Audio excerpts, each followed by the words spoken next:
Assalamualaikum warahmatullahi wabarakatuh. Salam jumpa Bapak Ibu sekalian dimanapun Anda berada. Semoga dalam kondisi sehat walafiat, bahagia dan berkelimpahan. Perkenalkan, saya Bambang Setiawan, trainer NLP dari Neo NLP Society, lembaga sertifikasi training untuk NLP di Indonesia ini. Dan juga saya sebagai seorang profesional life coach dan juga profesional business coach. Jadi selain saya trainer, saya juga seorang coach yang mana saya bersyukur bisa berjumpa dengan Anda semua. Yang kali ini kita akan belajar bersama tentang apa sih NLP itu dan juga aplikasinya dalam bisnis, pernikahan, dan pengasuhan. Semoga beberapa menit kemudian kita bersama bisa memahami NLP itu dan penggunaannya dalam bisnis, pernikahan, dan pengasuhan.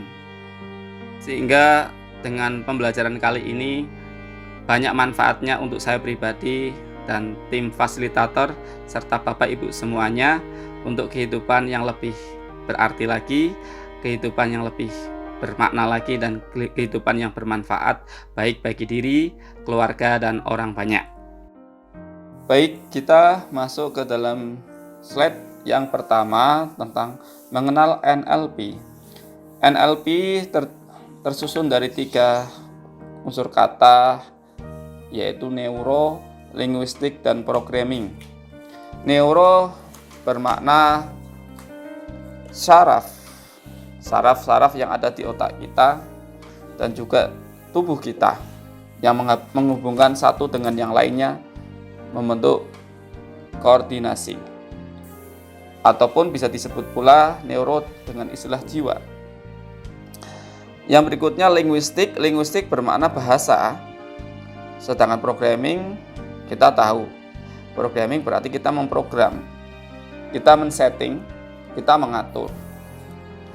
Nah, kalau digabungkan dari ketiga kata tersebut, Neuro Linguistic Programming atau NLP bisa kita artikan secara harfiah, bermakna bahwa upaya memprogram, men-setting, mengatur otak kita, program otak kita atau saraf pada otak kita atau jiwa kita dan juga orang lain, ya.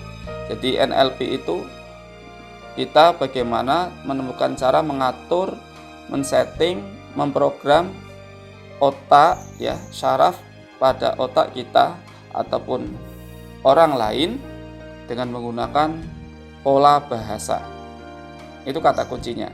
Sehingga NLP nanti kalau digunakan dengan tepat akan sangat bisa memberdayakan diri kita dan juga orang banyak. NLP menurut William Orton, NLP is unique model of how people learn, motivate themselves, and change their behavior to achieve excellence in any endeavor. NLP adalah sebuah model unik bagaimana manusia itu belajar, bagaimana manusia itu bisa memotivasi diri mereka sendiri, dan bagaimana mereka bisa mengubah perilaku mereka, kebiasaan mereka untuk bisa mendapatkan suatu keberhasilan dalam pekerjaan mereka, karir mereka, atau bisnis mereka, atau kehidupan mereka.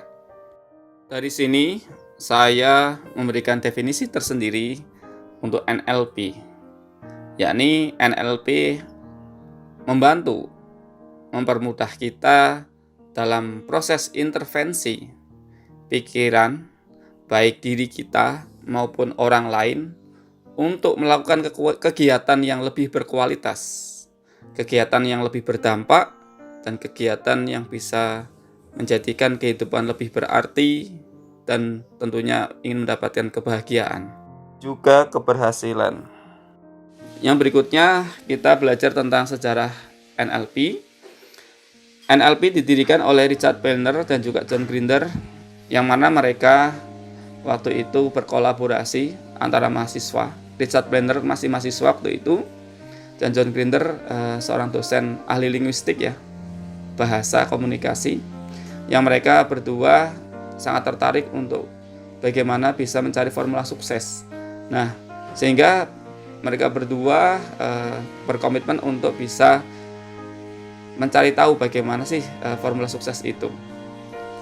Maka mereka di tahun 70-an di Amerika waktu itu yang masih menjadi tren ya, orang-orang sukses itu adalah para terapis. Salah satu contohnya adalah Fritz Perls, seorang gestalt terapis, dan juga Virginia Satir, seorang family terapis. Nah, di Virginia Satir ini luar biasa. Fritz Perls dan Virginia Satir orang-orang yang luar biasa. Dikisahkan untuk Virginia Satir, kalau pasien datang, suami istri hendak bercerai, datang ke beliau, konsultasi, pulang nggak jadi cerai.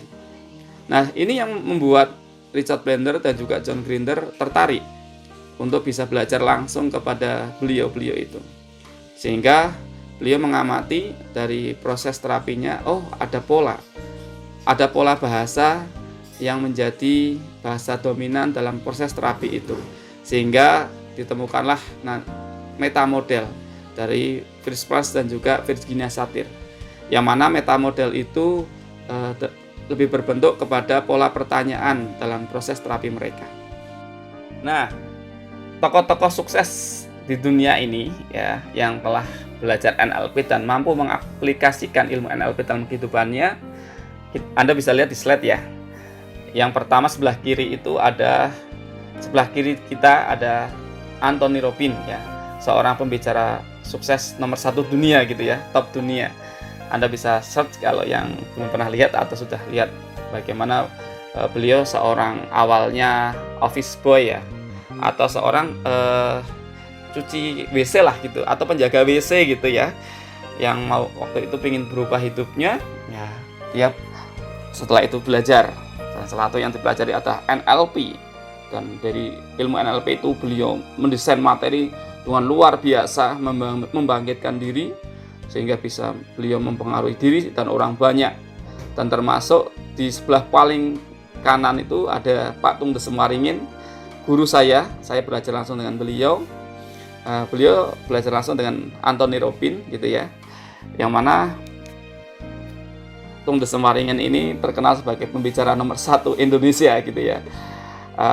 Salah satu mentor bisnis nomor 1 di Indonesia, dan memang beliau dalam bisnis pun ada sekitar sekarang itu 30-an jenis bisnis yang beliau geluti bersama timnya gitu ya. Yang di tengah ada, kita lihat ya, ISQ Pak Ari Ginanjar, beliau juga mengatakan program NLP ya, luar biasa. Maka Pak, ibu-ibu dan juga bapaknya, semua peserta di Kulwa kali ini, kita semoga nanti bisa memperbaiki kondisi diri dengan belajar ilmu NLP ini, dan semoga pembelajaran kita bermanfaat ya untuk diri kita ya, sesuai tema bagaimana semoga kita bisa mengaplikasikannya dalam bisnis, pernikahan, dan juga pengasuhan. Mengapa NLP begitu berdampak? Ada 4 yang saya sharekan di sini. Yang pertama, NLP mengusung perubahan besar pada diri. Nanti setelah kita belajar NLP, kita akan menyadari bahwa ternyata kehidupan kita ini sangat berarti bagi kita. Segenap potensi telah Allah berikan kepada kita. Satu dengan yang lain ternyata memiliki potensi yang sama untuk sukses. Nah, tinggal kita mampu menyadari, mampu mengetahui, dan mampu menggalinya gitu ya. Di mana sih potensi kita terbaik dalam keberhasilan hidup ini? Ya nanti kalau kita dengan belajar ini, insya Allah kita akan ketemu, sehingga saat kita mampu ketemu itu, kita mampu menyadarinya dan menggunakannya untuk membuat perubahan besar pada kehidupan kita. Yang kedua, dari kita menyadari potensi diri itu, nanti kita akan mengetahui, kita akan memiliki tujuan hidup yang jelas setelah belajar NLP. Karena dengan belajar NLP, kita sudah punya potensi besar nih dalam kehidupan. Nah, kita juga nanti akan memiliki goal setting, goal getting untuk bisa mencapai perubahan yang lebih besar lagi dan terarah lagi. Ya, karena sudah memiliki bekal yang cukup insya Allah. Yang ketiga, dari memiliki tujuan hidup yang jelas, kita dapat menyusun strategi. Ya, inilah kita akan belajar bagaimana menyusun strategi untuk dapat mewujudkan goal itu secara terukur dan benar serta efektif. Sehingga ya, tentunya akan sangat berdampak pada diri kita dan keluarga kita dan orang banyak. Dan yang keempat, dalam proses mewujudkan tujuan, tentunya kita sebagai makhluk sosial, kita perlu menjalin hubungan yang baik dengan diri kita, pasangan kita, ya, istri ataupun suami, anak kita, keluarga besar kita, teman dekat kita, rekan kerja ataupun siapapun yang dapat mewujud goal kita itu. Nah, disitulah nanti kita akan memiliki resep-resep sukses ya dalam kehidupan. Makanya NLP itu memang sebuah metode pembelajaran yang sangat unik dalam proses mewujudkan kehidupan yang lebih berkualitas lagi. Baik, dalam kehidupan ini kita tentunya dalam mewujudkan goal atau tujuan hidup kita tidak lepas dari pengaruh, dukungan dan bantuan dari pihak eksternal, dari orang lain di luar kita, baik keluarga kita ya, istri atau suami atau anak-anak, orang tua kita dan juga kakak adik keluarga kita, ataupun rekan kerja atau partner bisnis kita, atau bahkan dengan pelanggan kita kalau kita dalam bisnis.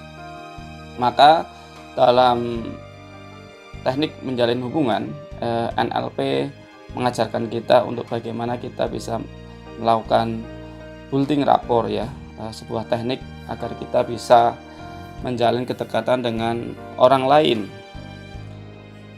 Nah, membangun hubungan itu berarti kita, kata kuncinya adalah menjalin, membentuk, menghadirkan trust dari orang lain, kepercayaan dari orang lain.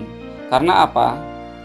Kalau sudah mencapai trust, orang itu akan mau, bahasanya itu, mengorbankan diri mereka untuk mendukung apa yang kita lakukan. Nah, manfaat trust itu ya akan mempercepat mencapai tujuan itu. Ya karena faktor-faktor di luar kita akan mendukung kita. Dan juga mengurangi biaya. Ya tadi misalkan kita sudah bisa menjalin bisnis dengan partner bisnis kita, ataupun produk kita sudah diterima dan sangat bermanfaat bagi para customer kita, tentunya mereka akan bisa secara mandiri gitu ya, untuk ketok tular, mouth to mouth, dari mulut ke mulut akan mempromosikan produk kita karena dia sudah merasakan manfaat dari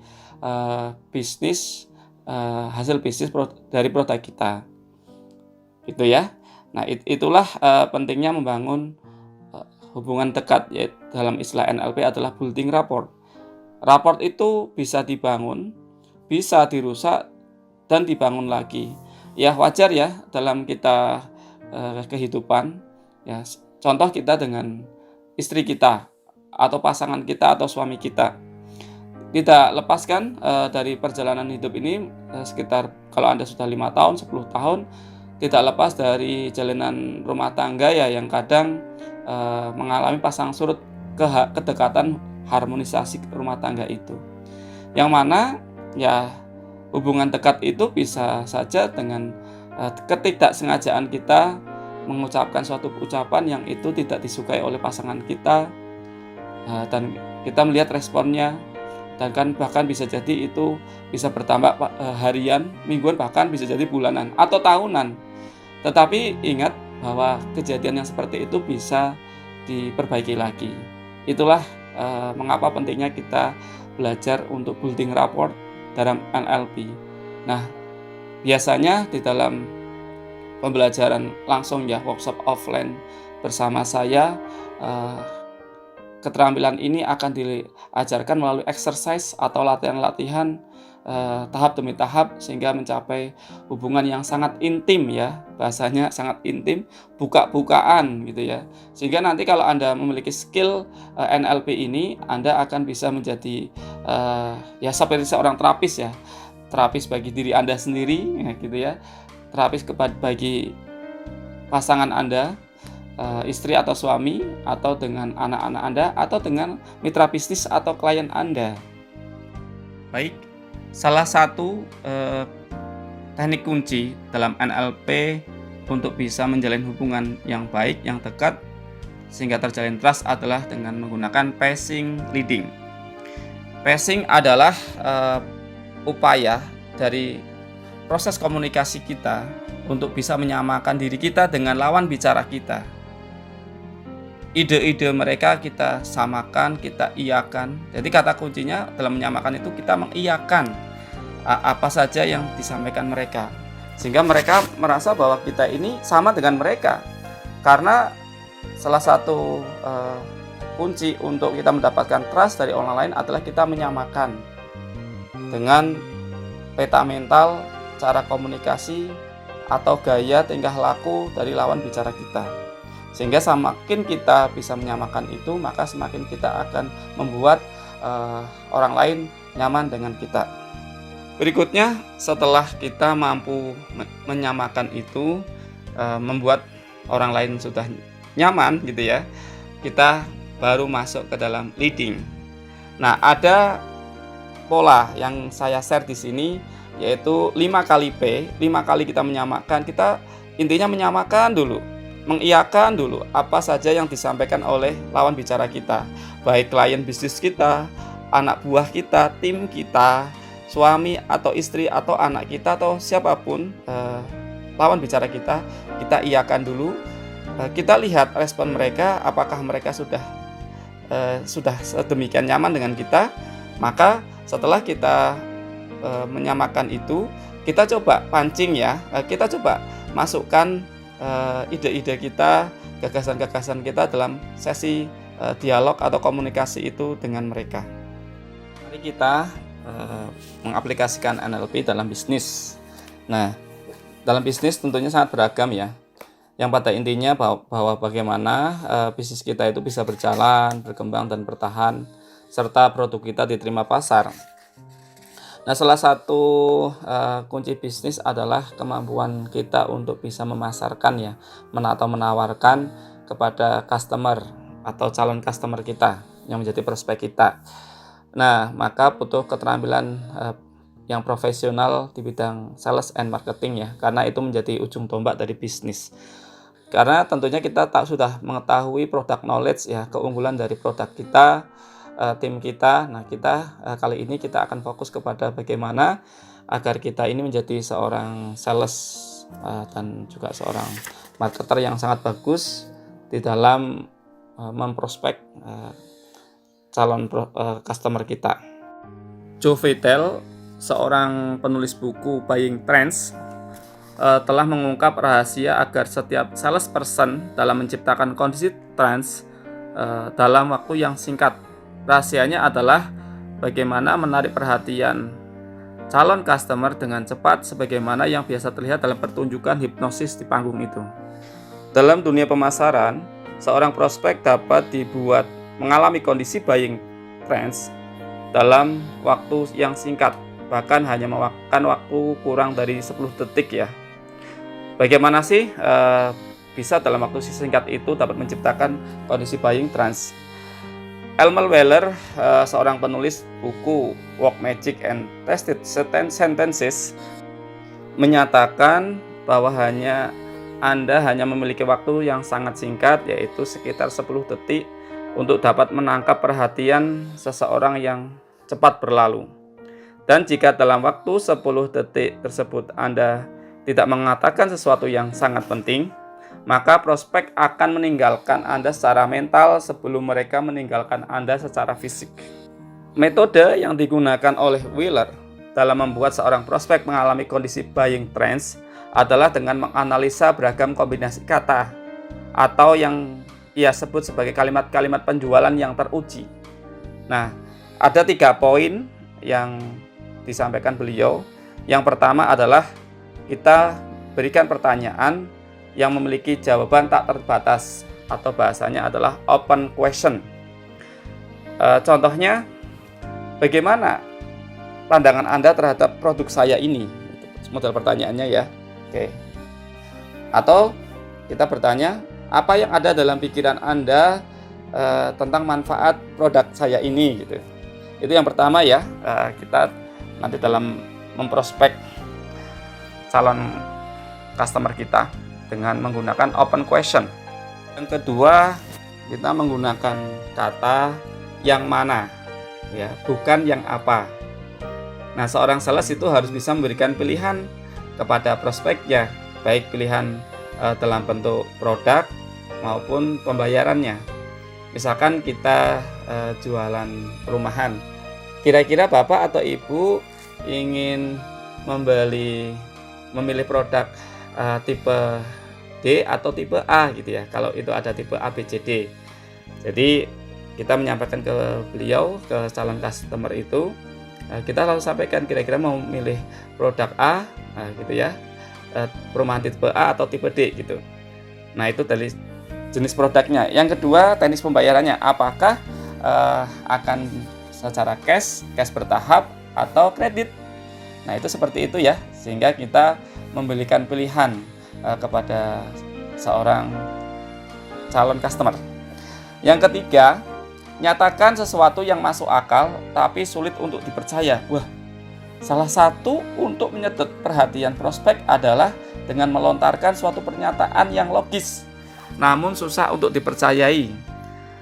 Hal ini bertujuan untuk menyita perhatian calon prospek gitu ya, sehingga bagi seorang sales dapat memengaruhi pikiran mereka sekaligus menanamkan pesan-pesan sugesti ke dalam pikiran bawah sadar mereka. Inilah salah satu kalimat sugesti yang mampu mengajak prospek kita masuk dalam kondisi buying trance. Dalam NLP itu disebut dengan Milton model ya, kalimat yang memberikan sugesti. Contohnya seperti ini.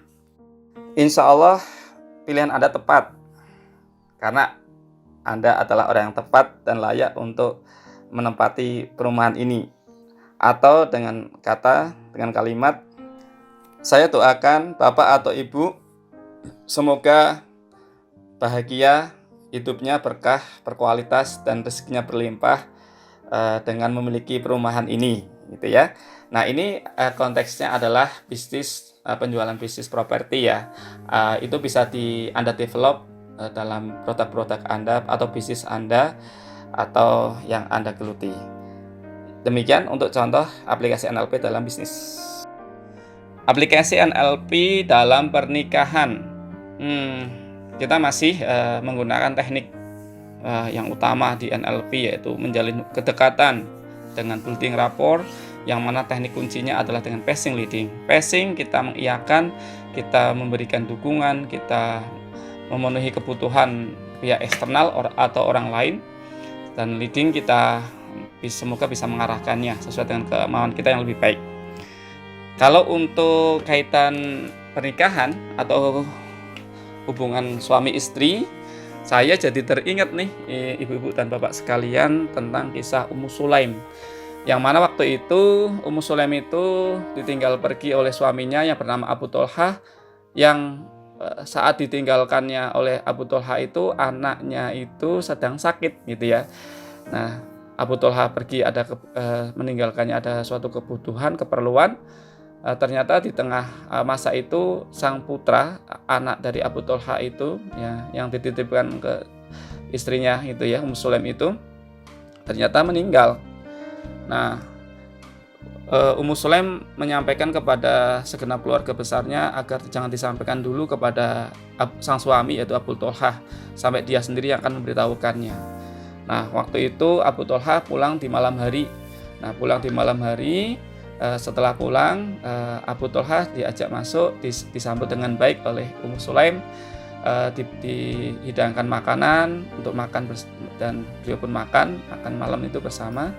Nah, setelah itu Ummu Sulaim mengajak untuk berhubungan badan gitu ya di malam itu, Masya Allah. Berhubungan badan. Nah, setelah selesai dari memenuhi hajatnya itu, Abu Tholha dan juga Ummu Sulaim setelah selesai, beliau berbicara seperti ini kepada suaminya. Hai suamiku, kira-kira jikalau ada orang yang menitipkan barang kepada seorang yang dititipi barang itu, seandainya kita ini yang dititipi barang, maka saat sang penitip barang itu meminta untuk barang itu diambil, kira-kira gimana sikap Anda? Jawab Abu Tholha, ya mengembalikannya, karena itu menjadi hak sang pemberi titipan itu. Oke. Nah, sang suamiku, tahukah engkau bahwa anak pula, saya adalah titipan bagi engkau, sang suami, dan juga anak adalah titipan dari Allah kepada kita, betul ya? Bahwa Allah lah yang menitipkan anak itu kepada kita.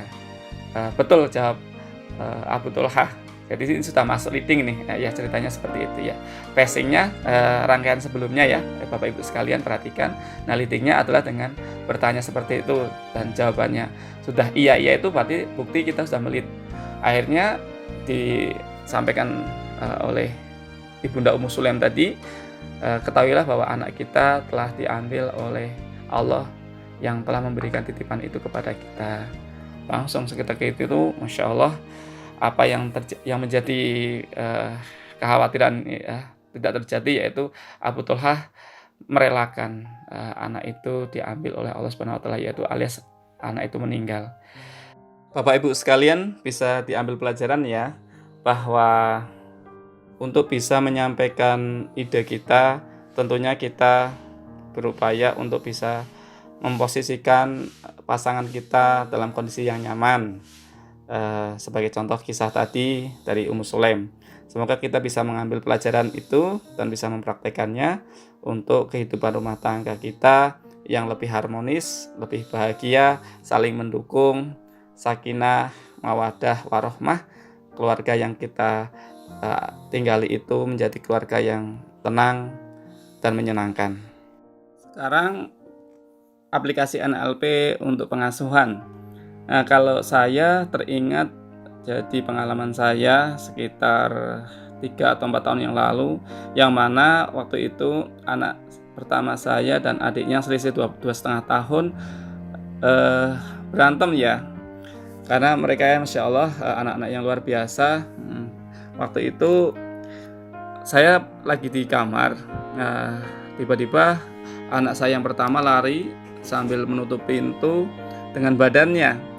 Nah, dari luar terdengar teriakan adiknya untuk mencoba masuk dengan mendorong, mendobrak, berteriak-teriak seperti itu ya. Saya diam sejenak, berpikir bagaimana caranya ya untuk bisa mengatasi itu. Oh, saya teringat salah satu teknik dalam membangun kedekatan, building rapport. Dalam NLP itu ada teknik passing leading. Nah, kita tahu ya tadi bahwa passing itu adalah kita mengiyakan atau menyetujui sikap, perkataan, statement ataupun perbuatan orang lain yang meski bisa jadi hal itu belum bagi kita kurang pas ya, atau kebanyakan orang. Oke, nggak apa-apa, yang penting kita iyakan saja. Nah, baru kita leading. Nah, artinya kita mampu mengontrol bahkan mengarahkan orang lain sesuai kemauan kita tentunya ya dalam hal kebaikan. Nah, saya waktu itu langsung menggunakan teknik passing. Nah, teknik passingnya itu ya saya coba tanya sama kakak, kakak sedang apa? Berusaha seperti itu. Kakak menjawab, ini adik mau ngejar kakak, gitu jawabnya. Oh gitu. Nah, sambil saya mengangguk, saya mengiyakan, dengan antusias saya dengarkan. Kakak, langsung saya bilang seperti ini, kakak suka Abi ceritakan dongeng? Jawabnya, iya kakak suka. Nah, ternyata dalam kondisi ini saya langsung bisa leading ya. Nah, salah satu ciri leading itu dia mengiyakan apa yang kita ingin sampaikan. Kakak suka Abi ceritakan dongeng? Kakak mau Abi ceritakan dongeng? Dia menjawab iya. Dalam kondisi seperti itu, oh berarti kita sudah meleading. Karena kenapa kok anak kecil mudah seperti itu? Karena critical areanya masih longgar. Jadi masih mudah dipengaruhi selama Nah, triknya itu ya selama sesuatu area yang dia sukai gitu ya. Nah, langsung saya tanya lagi, eh di depan Abi ini kan ada buku. Nah, kira-kira buku apa yang kakak pengen Abi bacakan? Nah, karena waktu itu di kamar saya banyak buku-buku Islami gitu ya, milik kakak itu yang ada di situ yang ada gambarnya. Dan dia suka, maka dia langsung ambil milihkan gitu. Oh, ternyata ya pintu itu terbuka. Pintu itu terbuka, dia langsung duduk, pengen dibacakan, adik pun masuk, tetapi saat masuk itu saya membacakan buku itu dengan keras, dengan lantang, dan akhirnya adik pun ikut mendengarkan gitu. Nah, akhirnya ya sudah, mereka tidak lupa dengan berantemnya itu, dan akhirnya setelah saya selesaikan membaca itu, saya ambil hikmahnya dari buku itu. Akhirnya saya minta kepada kakak dan adik untuk memaafkan, saling bermaafan, dan alhamdulillah ini teknik yang sangat berhasil ya untuk dalam aplikasi NLP dalam pengasuhan kepada anak-anak tercinta kita. Semoga kita bisa menjadi orang tua yang bijak, orang tua yang baik, dan orang tua yang menginspirasi anak-anak kita untuk tumbuh berkembang menjadi pribadi-pribadi yang unggul dan agung. Akhirnya kita cukupkan untuk sharing kali ini. Saya ucapkan jazakumullah khairan katsiran. Terima kasih banyak atas kepercayaan Bapak Ibu belajar bersama saya.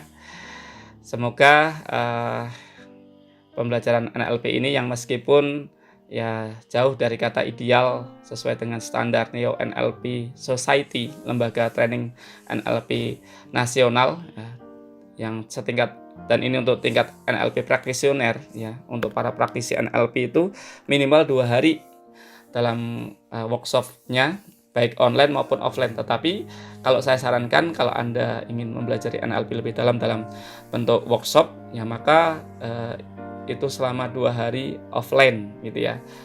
Dan insya Allah saya doakan Anda bisa mempraktekannya. Demikian dari saya.